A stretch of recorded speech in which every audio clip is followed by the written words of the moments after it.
Peygamber Huda sallallahu aleyhi ve sellem Mekke'de davet verip gitti.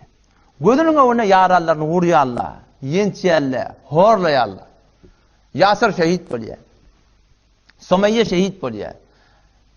Belal Habeşi radıyallahu anh ulu kon bir daş, bir adam götürüp bilen daşta 2-3 neferi götürüp doğrudan getirip kurtağına koyup şu kadar işkence oluyor.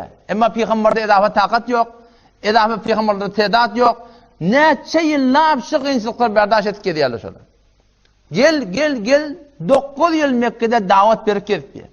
10. yıl davet verip veren vaatlarına Ebu Talib velev ki iman getirmese de beter bir hoş kalp insanı diye Peygamber Aleyhisselam'ın bilece ağası şuna diye kömekçi var diye Peygamber'e kömekçi olurdu diye. O vaktiki 10. yıl olanın saldehan besette Peygamber Aleyhisselam'ın ağası da dünyadan gitti. İnne haki kafirlara önküden beter muğiyet geldi diye Peygamber Aleyhisselam'a da beter ilet vermektedir. Avval yöne kep aysala, gurrun aysala, avval yöne kep kaktırsala, yöne kep bir tane vursala, yöne kep bir kaptanın etbiraka bir tane bir bolar olma kep ağacı kep aysala, ama fiziki Peygamber Aleyhisselam aleyhine diye amel etmerdi dedi. Gel iptersinler, üstüne bir daha oklasınlar, böyle fiziki ameli yoktu diye. Ama vaktiki Ebu Talib dünyadan gitti, elan fiziki amel etmeyen durdu. Peygamber sallallahu aleyhi ve sellem Mekke'de namaz okuyuptu. O zaman o taraftan Ebu Cehil var, Utbe var, Şeybe var, Abdullah ibn Ebi'nin başlıkları şu tadadı. Peygamber sallallahu aleyhi ve sellem cak-caklap Mekke'nin kaptanını görüş otuyorlar. Mekke var Mekke. Mekke'nin kaptanının şehri var, tırlanacak yer var, aylanılacak.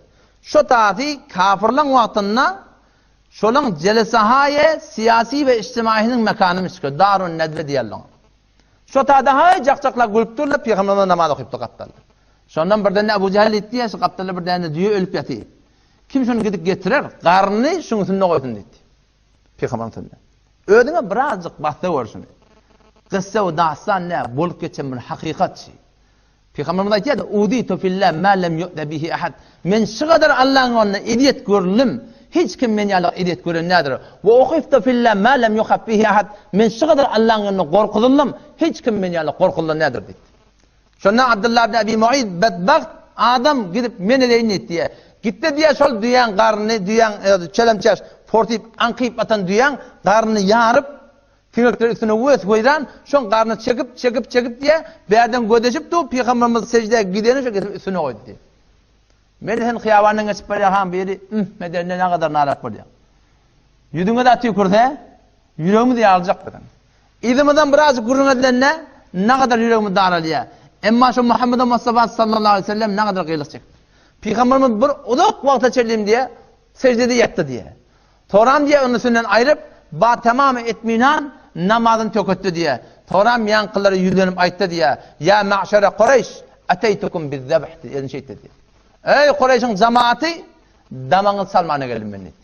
Ya Muhammed tembeli dedin.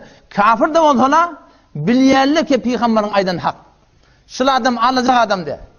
Allahümme aleyke bi Ebi Cehil, Allahümme aleyke bi Utbe, Allahümme aleyke bi falan, Allahümme aleyke. Peygamber sallallahu aleyhi ve sellem azbezke canı yanıptır ha, bet doğa etmeyen durur diye. Yokan Peygamber rahmet, umumen hayır doğa ettir, yani taifin grubuna gelir. Ama bir vaktlar bakıp da canı yakıptırlar. Rabbi rivayet etti ya, şu 7 nefere Peygamber doğa etti diye. Men şoları gördüm Cengi Bedir'de, şun hemmeti diye portu etmeden mahluk gördüm diye. Hemmeti öldürülü şey dedi.